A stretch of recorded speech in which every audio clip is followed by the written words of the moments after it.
నమస్తే నేను Kavitha welcome to iDream News. ఏ వ్యక్తికైనా ప్రాపర్గా అర్థం కాంది దేని మీద ఫోకస్ పెట్టాలి, ఏది భవిష్యత్తులో లాభం కలిగిస్తుంది అనే దాంట్లో ఫైనాన్షియల్ రంగంలో ఇప్పటికీ అర్థం కాని ఒక పజిల్. ఫ్యూచర్ ప్లానింగ్ అనేది ఎలా ఉండాలి, ఫైనాన్షియల్గా ఏది గ్రోత్ అవుతుంది, ఇన్వెస్ట్మెంట్స్ అనేవి దేంట్లో పెట్టాలి, దాని గురించి ఒక ప్రాపర్గా అవగాహన అవసరం. దాని గురించి మనం మాట్లాడుకోబోతున్నాం. మనతో పాటుగా ఉన్నారు certified financial planner Ram Prasad గారు. హలో అండి రామ్ ప్రసాద్ గారు. సో యూజువల్గా ఒక ఎంప్లాయీ కావచ్చు, ఇంకెవరైనా ఒక వ్యక్తి నేను భవిష్యత్తు అవసరాలని దృష్టిలో పెట్టుకోవాలి, ఒక ఇన్వెస్ట్ చేయాలి. దేంట్లో ఇన్వెస్ట్ చేయాలి? గోల్డ్లో పెట్టాలా, స్టాక్స్లో పెట్టాలా, లేకపోతే ఒక ప్లాట్ తీసుకోవాలా, ఒక ఫ్లాట్ తీసుకోవాలా? ఒక్కొక్కరు ఒక్కో రకమైనటువంటి సజెషన్స్ ఇస్తుంటారు. అసలే నాకుంది బ్లాంక్, ఒక క్వశ్చన్ మార్క్, ఇవన్నీ యాడ్ ఆన్ అవుతూ ఉన్నాయి. ఏం చేయాలి మేడం? ఫైనాన్షియల్ ప్లానింగ్ చేసుకోవాలి ఫస్ట్. అసలు ఏది ఏది కొనాలి కదా, అసలు కొనాలా వద్దన్నది కూడా క్వశ్చనే కదా. అవును, కొనాలా వద్దన్నది కూడా మొదటి ప్రశ్న కదా. కొనాలన్నప్పుడు ఏది కొనాలని, అసలు కొనే వరకు వెళ్ళాడా, డబ్బు రాగానే కొనేసేయాలా, సంపాదన మొదలుగానే పెట్టుబడి మొదలెట్టాలా?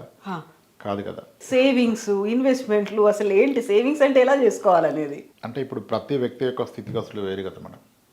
అందరిది ఒకలా ఉండదు కదా. డబ్బు రాగానే చెల్లెలు పెళ్లి చేద్దామని పనిచేసే అతను ఒక అతను ఉంటాడు, అతనికి ఇన్వెస్ట్మెంట్ అందుకోసమే జాబ్లో జాయిన్ అయ్యే వాళ్ళు కూడా ఉంటారు. సో కాబట్టి ఫైనాన్షియల్ ప్లానింగ్ అంటే ఎక్కడ ఇన్వెస్ట్ చేయాలి అనే దానికన్నా కూడా అసలు ఇంతవరకు ఉన్న ఆస్తులు నా కోసం పనిచేస్తున్నాయా, అవి సరైన పెట్టుబడులేనా, రాబోయేది ఎక్కడ పెట్టాలి అని అడుగుతున్నారు. కానీ రాబోయేదానికి ఎక్కడ గ్యారంటీ లేదు కదా. శాలరీ ఇలానే ఉంటుంది, పెరుగుతుంది, ఎప్పటికీ ఆగదని. అందులో ఉద్యోగం ఉంటుందో పోతుందో కూడా తెలియదు. అప్పుడు ఏం చేయాలి? అది పోతే నా పరిస్థితి ఏంటి, దానికి నేను ప్రిపేర్డ్గా ఉన్నానా? ఇప్పటి వరకు నేను కూడబెట్టిన ఆస్తులు, మా తల్లిదండ్రుల నుంచి వచ్చిన ఆస్తులు సరిగానే ఉన్నాయా? అవి ఒక్కసారి రివ్యూ చేసుకోవాలి కదా. ఇప్పుడు మనం ఎన్నాళ్ళు పని చేస్తాం, అంత సహకరిస్తే చేస్తాం 60 ఏళ్ళు వచ్చిందాక, లేదంటే 65 ఏళ్ళ దాకా. కానీ ఏదైనా తేడా కొడితే పని ఆగిపోద్ది, సంపాదన ఆగిపోద్ది. అప్పుడు ఎలా నా ఫ్యామిలీ అని హెల్త్ పరంగా కూడా చూసుకోవాలి. ఎస్, అది ఆ ఆలోచన చేసి ముందుగా ఏం చేయాలంటే ఫైనాన్షియల్ ప్లానింగ్లో ఫస్ట్ పార్ట్ నేనేం చెప్తానంటే ఇన్వెస్ట్మెంట్ కాదు, ఇన్సూరెన్స్ కమ్స్ ఫస్ట్.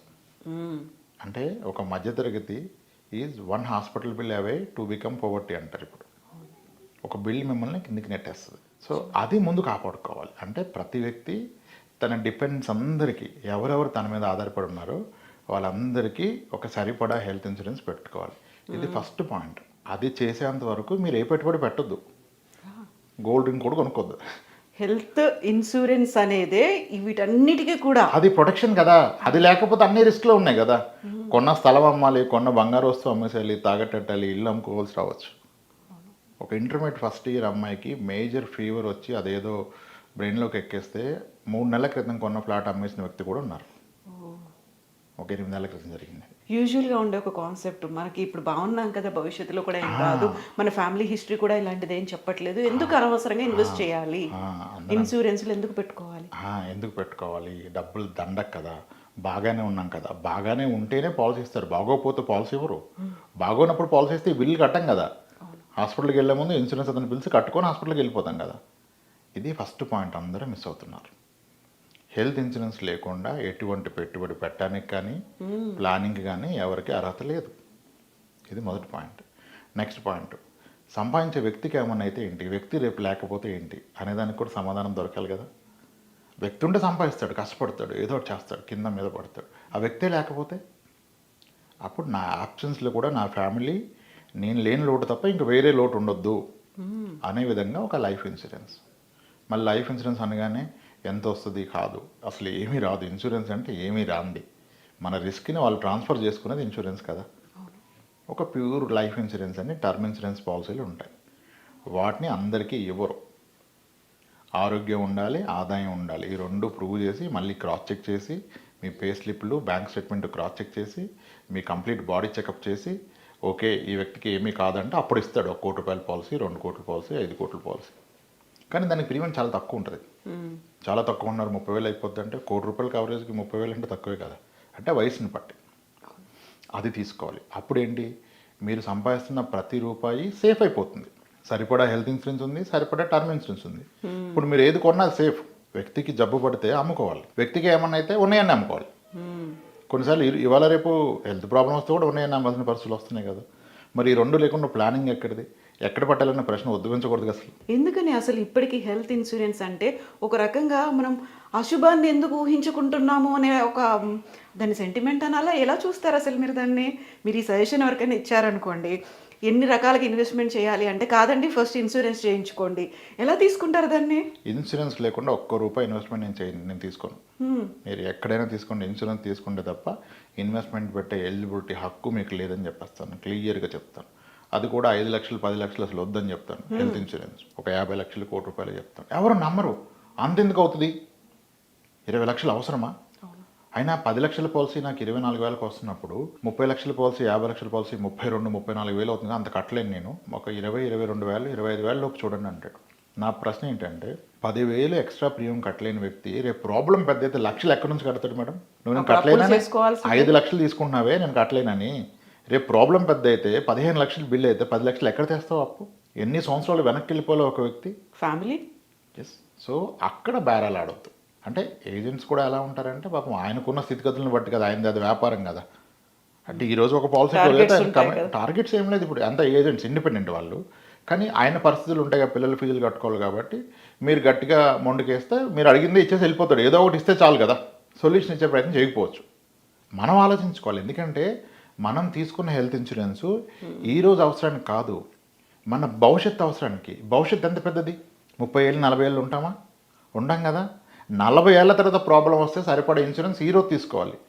ఆ రోజు ప్రాబ్లం వచ్చాక పెంచుతాడు ఇన్సూరెన్స్ అతను? పెంచడు కదా. అందరూ ప్రాబ్లం వచ్చినప్పుడు పెంచమంటారు. I witness several cases. Lymph node cancer వచ్చింది, అది చాలా వచ్చాయి. అప్పటి వరకు 5-10 ఉంది. ఒకసారి హాస్పిటల్లో చెప్తారు, సార్ మీకు రేడియో అయిపోయాక మీకు అఫోర్డబిలిటీ ఉంటే ఇమ్యునోథెరపీ చేద్దాం సార్, మనకి కంప్లీట్గా క్యూర్ అవుతుంది అంటారు. ఇమ్యునోథెరపీ ఈ సిట్టింగ్ 3 లక్షల రూపాయలు. ఇంచుమించు 20 సిట్టింగ్లు చేస్తారు. 60 లక్షల రూపాయలు అఫోర్డబిలిటీ ఉందా? మరి ఈయన ఇంతవరకు 5 లక్షల పాలసీ కట్టాడు, చాలా తెలివివాడి. ఇప్పుడు మరి 5 లక్షలు అదంతా అవ్వదు కదా, ఇప్పుడు పెంచమంటాడు. ఇన్సూరెన్స్ అతను పెంచుతాడా? జబ్బు వచ్చాక ఎవరో పెంచరు, జబ్బు వచ్చిందాక వీళ్ళు పెంచరు. హెల్త్ ఇన్సూరెన్స్ గురించి ఎంత మాట్లాడినా తక్కువే. ఎక్కడైనా తీసుకోండి, ఎక్కువ తీసుకోండి, ఇబ్బందిగా ఉన్నా కట్టండి ప్రీమియమే కట్టలేకపోతే రేపు ప్రాబ్లం వస్తే ఎలా కడతాం? అంత ఇంపార్టెన్స్ ఉంది. ఈ హెల్త్ ఇన్సూరెన్స్, టర్మ్ ఇన్సూరెన్స్ అనేవి మన ఇంటికి పిల్లర్స్ ఎలా ఉంటాయో అలా మన ఎంటైర్ ఫైనాన్షియల్ ప్లానింగ్కి పిల్లర్స్. ఇవి లేకపోయినా బలహీనంగా ఉన్న ప్రాబ్లం, ఇవి ఉండాలి, బలంగా ఉండాలి. ఇవి ఎప్పుడు పడితే అప్పుడు కొనుక్కుంటే రావు. ఎప్పుడు డబ్బు ఉన్నా ఇల్లు కొనుక్కోవచ్చు, కారు కొనుక్కోవచ్చు, బంగారం కొనుక్కోవచ్చు. జబ్బు వచ్చాక హెల్త్ రాదు, టర్మ్ ఇన్సూరెన్స్ రాదు, ఏది ఉండదు, అప్పుడు ఏది రాదు. చాలామంది ఇంకో మిస్టేక్ చేస్తారు, తీసుకున్నాక కూడా 3 ఏళ్ళు కట్టాను ఏమీ అవ్వలేదు ఎందుకు రెన్యువల్ చేయించుకోవాలి అని ఆపేస్తాడు. ఆపగానే జబ్బు వచ్చేస్తాడు. ఎక్స్పెక్ట్ ద అన్ఎక్స్పెక్టెడ్ అంటారు. ఇంకా పాలసీ రాదు, ఇంక రాదు. 3 ఏళ్ళు కట్టిన ప్రీమియం వేస్ట్ అయిపోయింది. ఒక ఆయన అలాగే కట్టారంట, వాళ్ళ బావగారు కడతారు, ఆయనకి అది కట్టాడు. 3 ఏళ్ళు వాళ్ళది ఆపేసి 2 పిల్లలకి పాపం డెంగ్యూ వచ్చింది. ఆయన చిన్న ఇన్కమ్ 80,000 బిల్ అయిపోయింది. అరే 3 ఏళ్ళు కట్టాను అనవసరంగా, ఈ 1 ఇయర్ ఆపాను జబ్బు వచ్చింది అంటాడు. ఆయనకి 80,000 చాలా పెద్ద అమౌంట్. ఇప్పుడు ఒక 1 ఇయర్ సేవింగ్ వెళ్ళిపోయింది. లిటరల్లీ ఆయన పాప ఫంక్షన్ సెలబ్రేట్ చేద్దామని దాచుకున్న డబ్బులు వెళ్ళిపోయినాయి. మళ్ళీ ఇన్సూరెన్స్ కట్టుకున్నాడు. చిన్న విషయం అనుకుంటాం. ఇది హోల్ పడితే ఎలా వాటర్ వెళ్ళిపోద్దు, ఇది ఎలా సింటెక్స్ అయినా ఖాళీ అయిపోద్ది. ఇప్పుడు ఎందుకని అసలు ఇప్పుడున్నటువంటి సైకాలజీలో సెంటిమెంట్ పరంగా చూస్తే ఇన్సూరెన్స్ కంటే కూడా ఎక్కువ గోల్డ్ మీద పెట్టుకుందాం, లేకుంటే ల్యాండ్ మీద పెడదాము, ఎక్కడో ఒక పొలం కొందాము, ఒక అపార్ట్మెంట్లో ఫ్లాట్ కొందాము, ఆలోచనలు ఎందుకున్నా ఇప్పటికి కూడా? అంటే దెబ్బ తగిలినాక తెలియదు మేడం.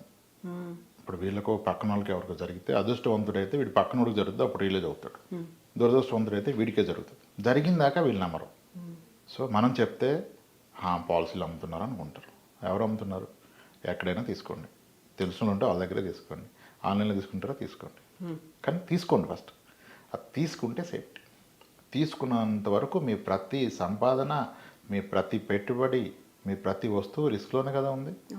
ఒక్కసారి హాస్పిటల్కి వెళ్ళి 15 నిమిషాలు కూర్చుని నుంచుంటే తెలుస్తుంది సైకలాజికల్గా ఎంత ఎఫెక్ట్ పడుతుంది, ఫైనాన్షియల్గా ఎలా ఉంటుంది. మీకు మేజర్ గోల్డ్ లోన్ ఇచ్చే కంపెనీస్ ఉంటాయి కదా, వాళ్ళు ఇచ్చిన ఫామ్లో అడుగుతారు పర్పస్ ఆఫ్ ప్లెడ్జింగ్ ఏంటని. 65% people are writing hospital bill కొరకు. అర్థం అట్లా ఎంత ఇంపాక్ట్ చూపిస్తుంది అనేది. అది టర్మ్ ఇన్సూరెన్స్, హెల్త్ ఇన్సూరెన్స్ రెండు మస్ట్. ప్లానింగ్ అంటే ఎక్కడ పెట్టాలి, అది నచ్చుతుంది, ఎక్కడ పెడితే కోట్లు అవుతాయి, నచ్చుతుంది, ఎంత రిటర్న్ వస్తుంది, నచ్చుతుంది. కానీ తేడా కొడితే అదే చాలా టెంప్టింగ్గా అనిపిస్తుంది కదా. ఎందుకని అంత అవగాహన రాలేదు? ఇప్పుడు మీరు చెప్పిన ఒక మాట ఉంది, ఇప్పుడు మనం ఎంత ఫైనాన్షియల్ ప్లానింగ్ చేసుకున్నాము, ఫ్యూచర్ పర్పస్కి ఇది అది యూజ్ అవుతుంది అనేది, ఇన్వెస్ట్మెంట్లు ఇలా చేయాలి, సిప్లో పెట్టాలా, ఇంత మనం లేని నాలెడ్జ్ అంతా గెయిన్ చేసుకోవడానికి అవేర్నెస్ ఇవన్నీ తెచ్చుకుంటాం. ఇన్వెస్ట్మెంట్ కాదు ఇన్సూరెన్స్, ఆలోచన అవగాహన ఎందుకు ఇంకా రాలేదు? ఇన్సూరెన్స్లో ఎక్సైట్మెంట్ ఉండదు మీకు. నిజం. ఏమొస్తుంది? ఏమీ రాదు.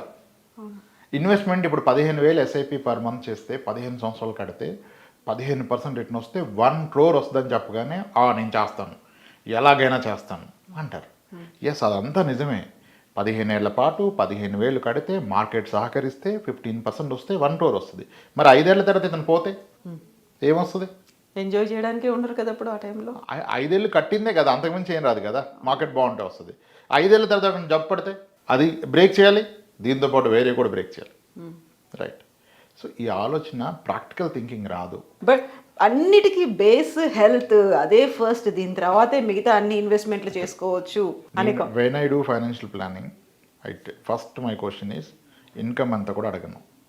మీ పిల్లలు ఎంతమంది, పేరెంట్స్ వయసు ఏంటి, వాళ్ళ ఆరోగ్య పరిస్థితి ఏంటి, మీ ఆరోగ్య పరిస్థితి ఏంటి. Because health is the biggest wealth. ఈ హెల్త్ ఇగ్నోర్ చేసి 100 కోట్లు సంపాదించిన రేపు ఆరోగ్యం పాడైతే ఇంకా దాన్ని ఎలా అనుభవిస్తాను? ఇన్సూరెన్స్ కాస్ట్ పక్కన పెట్టండి, అసలు health is the biggest wealth. అది పోతే సంపాదించిందని కూడా అనుభవించలేవు కదా. ఇప్పుడు మనం ఎందుకు ఆరోగ్యపరంగా చూడాల్సినటువంటి అంశాలన్నిటి పక్కన పెట్టి ఆర్థికంగా ఎంత బాగుపడతామో, భవిష్యత్ ఏంటి, అక్కడే అందరూ మిస్లీడ్ అవుతున్నారు. ఎస్, ఇది ఫస్ట్ చేయాల్సిందే. పిల్లర్స్ లేకుండా స్లాబ్ వేయద్దు పైన. ఈ 2 పిల్లర్స్ అవి కూడా బలంగా కట్టుకోండి. భవిష్యత్ తరాలు నిలబెట్టే విధంగా కట్టుకోండి. ఎందుకంటే రేపు జబ్బు వచ్చాక మళ్ళీ పెంచడు. దీని తర్వాత చేయాల్సింది, నేను ఇన్వెస్ట్మెంట్ పెడతాను అంటే నువ్వు కొత్తగా పెట్టే ఇన్వెస్ట్మెంట్ కాదు రీసెర్చ్ చేసింది. మీకు ఇప్పటి వరకు ఉన్న ఆస్తులు పెట్టుబడులు ఏంటి, అవి ఎలా పనిచేస్తున్నాయి మీకోసం. ఇక్కడ పాయింట్ ఏంటంటే ఒక మనిషి ఎన్నాళ్ళు పనిచేస్తాడో గ్యారంటీ లేదు, కానీ మీ యొక్క పెట్టుబడి పనిచేయటం మొదలేస్తే అది 100 తరాలు పనిచేస్తుంది కదా. ఇప్పుడు మీరు స్థలం కొంటే పెరుగుతూనే పోద్ది, మీరు అపార్ట్మెంట్ కొంటే రెంట్ ఇస్తూనే పోద్ది. 40,000 50,000 ఆ రోజు అమ్మితే కూడా డబ్బులు వస్తాయి. మీరు ఒక ఎఫ్డి చేస్తే పెరుగుతూనే పోద్ది, ఆర్డీ పెరుగుతుపోద్ది కదా. సో మనం పెట్టిన పెట్టుబడులు మన కోసం పనిచేస్తే మనం పనిచేసిన అవసరం లేదు. మనం కష్టపడటం కాదు, మన డబ్బుని హార్డ్ వర్క్ చేసే విధంగా చేయాలి. అప్పుడు ఆ ఇన్వెస్ట్మెంట్స్ అన్నీ ఒకసారి కంపారిటివ్ అనాలిసిస్ చేసుకోవాలి. ఏది బెటర్గా చేస్తుంది, నా అవసరాలకు ఏది అనుగుణంగా ఉంది, రేపు ఏది నాకు టైంకి అందుబాటులో ఉంది, అది చూసుకోవాలి. నేను ఎక్కడ పెట్టాలి నా జీతాన్ని అంటే అది సరైన ప్రశ్న కాదు. ఇప్పటి వరకు పెట్టిన పెట్టుబడులు సరిగా ఉన్నాయా లేదా అనేది చాలా సరైన ప్రశ్న. దాన్ని వాళ్ళందరూ విస్మరిస్తున్నారు. పెట్టింది ఉంది సరే, ఎలాగో మనం ఇప్పటి నుంచి ఎలా పెట్టాలి చెప్పండి. అసలు పెడతామని ఎవరు గ్యారంటీ ఇస్తున్నారు నీకు? నీ జీతం ఉంటుందా? మనకి ఏదో సేయింగ్ ఉంటుంది కదా, the bird in hand is precious then 10 birds on the bush అంటాడు కదా. ఆ చెట్టు మీద ఉన్న 10 బిడ్డలు నీ జీతం అది వస్తుందన్న గ్యారంటీ లేదు. నీ చేతిలో ఉంది సరిగ్గా పెట్టావా? ఏదో పెట్టేసాం కదా సార్ దాన్ని వదిలేండి మనం కొత్తగా పెడదామంటే ఎలా? ముందు వాటిని రివ్యూ చేసుకోవాలి, కంపారిటివ్ అనాలిసిస్ చేసుకోవాలి. అది చేయరు. That's one problem. ముందు మీకున్న కొన్ని సంక్రమణ ఆస్తులు వచ్చి ఉండొచ్చు, అవి సరిగా ఉన్నాయా, అవి మీకోసం పనిచేస్తున్నాయా, మీరు వాటి కోసం పనిచేస్తున్నారా? ముందు వాటిని మీకోసం పనిచేసే విధంగా చేయండి కదా. సో మేము దేంట్లో ఇన్వెస్ట్ చేస్తున్నాము, లేకుంటే దేని నుంచి మాకు ప్లస్ అవుతుంది, లాభకరంగా ఉంటుంది అని ఒక ఆలోచన కోసం ఎవరిదైనా సజెషన్స్ తీసుకుంటున్నారా? జస్ట్ లైక్ అలా వెళ్ళిపోయి పెడుతున్నారంటారా? సార్ సజెషన్ తీసుకుంటే గుడ్డు, తీసుకోకపోయినా మీరు కాస్త టైం స్పెండ్ చేయాలి. సంపాదనకి మీరు వెచ్చించే టైంలో కొంత మొత్తం అన్నా మీ పెట్టుబడుల గురించి వెచ్చించండి. క్విక్గా డిసిషన్ తీసుకోవద్దు. ఇప్పుడు మన తాతల అనుభవాల నుంచి ఉన్నాయి కదమ్మా మనకి. ఇప్పుడు ఇందాక గత వీడియోలో మనం చెప్పాం, స్థలం 6 ఏళ్ళకి రెట్టింపు చూడండి, అక్కడికే వస్తుంది. అంటే 12% ఇస్తుంది. 12 ఒకంటే పెట్టు, కానీ అది 12 అనే విషయం గుర్తించి ఫస్ట్ నువ్వు. లేదు సార్ మీరు అన్నది తప్పు, మా నాన్నగారు 2000 సంవత్సరంలో 10 లక్షలు కొన్నారు సార్ ఇక్కడ, ఇప్పుడు ఇది 1,60,00,000 అయిపోయింది సార్ అంటాడు ఆయన. సార్ అదే చెప్పాను నేను, ప్రతి 6 ఏళ్ళకి రెట్టింపు అన్నాను. 2000 సంవత్సరంలో 10 లక్షలు, 2006కి 20, 2012కి 40, 2018కి 80, 2024కి 1,60,00,000. 2030 వస్తుంది, ఇంకొక 6 ఏళ్ళు పోయాక 3,50,00,000 అయిపోద్ది. నువ్వు 10 లక్షలు కొంటే 3,60 అయింది అంటున్నావు, పర్సంటేజ్ చెప్తున్నావా? పర్సంటేజ్లో కదా మెజర్ చేయాలి, నువ్వు ఎమోషన్తో మెజర్ చేస్తున్నావు. ఎమోషన్ పక్కన పెట్టి ఫైనాన్షియల్గా చూడాలి. ఇది ఎంత పెరుగుతుంది, నా సమయానికి అందుబాటులో వస్తుందా, వస్తే దీని ఎండ్ రిజల్ట్ ఏంటి, నేను అలా వాడగలుగుతాను. ఇప్పుడు దేనికి వాడలేని ఆస్తి ఎలా అవుతుంది? నేను వాడినండి అలాగే ఉంటుంది పెరణిస్తానంటే ఇంక ఎన్నాళ్ళు పెరణిస్తావు? ఎంత పేరుని ఎవడు వాడతాడు? నువ్వు వాడకపోతే నీ కొడుకు వాడతాడా? అదే ఆలోచించరు. సో కాబట్టి this is not a small, ఇది పెట్టండి బాగుంటుంది అసలు కాదు. ఈ ట్యాబ్లెట్ వేసుకోండి బాగుంటుంది ఎలా చెప్తాం? జబ్బు తెలిస్తే కదా. అవును. జబ్బు తెలిస్తే మందు కూడా మోతాదుకి మించి చేసుకోవద్దు. అందులో అది పర్సన్ మీద డిపెండ్ అయి కూడా అన్ని పారామీటర్స్, స్థితిగతులు, బాధ్యతలు, ఇన్కమ్ లెవెల్స్, అతని స్కిల్ సెట్ ఏంటి, గ్రో అవుతాడా కెరీర్లో, ఇవన్నీ కలిపి కదా. స్ట్రైట్ అవే మెడిసిన్ రాయటానికి లేదు ఇక్కడ. ముందు జబ్బు తెలుసుకోవాలి, మందు అది మోతాదుకి మించి ఉండకూడదు, అది ఇంకో పెద్దది. అవును. నేను పెడతాను మొత్తం పడేస్తాను, ఇది గ్రేట్ అంటే కూడా అవ్వదు. ఎన్ని రియాక్షన్స్ ఉంటాయి. ఎస్, ఇలా ప్లానింగ్ చేసుకోవాలి మేడం, అంతేగాని సింపుల్ అవ్వదు. ఈ ఫైనాన్షియల్ ప్లాన్ మీద ఎన్ని అవసరం మాట్లాడచ్చు. కేస్ టు కేస్ డిఫరెంట్ ఇది. అవును. అయితే కేస్ స్పెసిఫిక్గా మాట్లాడితే ఒక క్లారిటీ వస్తుంది, కానీ మనం ఎన్ని లెసెస్ ఇంకా చాలా ఉంటుంది. ఇదేనా, ఇది ఉంది అన్నీ ఉంటాయి, కానీ ఎన్నని మాట్లాడతాం. బట్ అన్నిటికంటే ముందు పెట్టాల్సిన ఫోకస్ అంతా ఇన్సూరెన్స్, ఎస్, అది హెల్త్ మీద. ఎస్, పిల్లర్స్ కట్టాకే స్లాబ్లు వేసుకోండి, కానీ మనసు ఒప్పదు. మనసు ఒప్పినప్పుడు దానికి అధిక మూల్యం చెల్లిస్తారు ఫ్యూచర్లో. చెల్లించకపోతే హ్యాపీ, మనం ఎవరికి చెడు జరగాలని కోరుకోవట్లే, కానీ అది ఉంటే అది ఇచ్చే ధైర్యం. సామెత ఉంది కదా, కీడించి మేలంచమంటారు. ఆలోచన కూడా ఫస్ట్ చేసుకోవాల్సిన అవసరం ఉంది. ఎస్ మేడం, అంత ఈజీ కాదు, బట్ యాక్సెప్ట్ చేయాలి, అదే నిజం. చేయాలి. ఎస్ అండి, రామ్ ప్రసాద్ గారు, థ్యాంక్ యూ సో మచ్ అండి. Thanks. Thank you.